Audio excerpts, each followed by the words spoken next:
11 দলীয় জোটের থেকে এখন 10 দলীয় জোট, একটা দল বাড়িয়ে গেছে। তাদের 143টা 11টার আসন। এখন কয়টা আসন নিয়ে তারা আসতে পারে, এখানেই প্রমাণ হবে তারা কি জোটের উপকারের জন্য জোট করতে চাইছিল নাকি ইসলামী দলগুলোর ক্ষতি করার জন্য আসছিল। তারা অন্যের কথা শুই না, কোনো এক বিএনপি নেতা বলছে যে আপনাদের তো অনেক সাপোর্টার, আসলে সত্যটা বোঝার তাদেরকে নিজের দিকে কোনো সক্ষমতা নাই।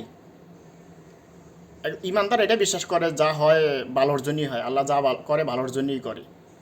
তারা মানুষের কল্যাণে মানুষের উপকারে যদি রাজনীতি করতো তাহলে এমনটা করতো না। আরেকটা জিনিস হয়েছে যে অগ্রগামীরা অগ্রগামীই থাকবে। জামাতে ইসলাম যে অগ্রগামী সেটা তাদের বোঝার সক্ষমতা আমি মনে করি আছে, কিন্তু তারা জোটের ক্ষতি করার জন্য আসছিল এরকম মনে হয়। এখন প্রমাণ হবে যে তারা কয়টা আসন ঘরে আনতে পারে, এইটা দিয়ে প্রমাণ হবে যে তারা কি ক্ষতি করছে ইসলামী দলগুলারে, দেশের জনগণের ভাগ্য নিয়ে কি সিনেমিনি খেলছে নাকি কি করছে, সেটাই তখনই বোঝা যাইব। তবে জয় হবে দাঁড়িপাল্লার ইনশা আল্লাহ। আপনারা অগ্রগামীকে অগ্রাধিকার দিবেন, এটাই আপনাদের কাছে আহ্বান। দাঁড়িপাল্লা জিন্দাবাদ।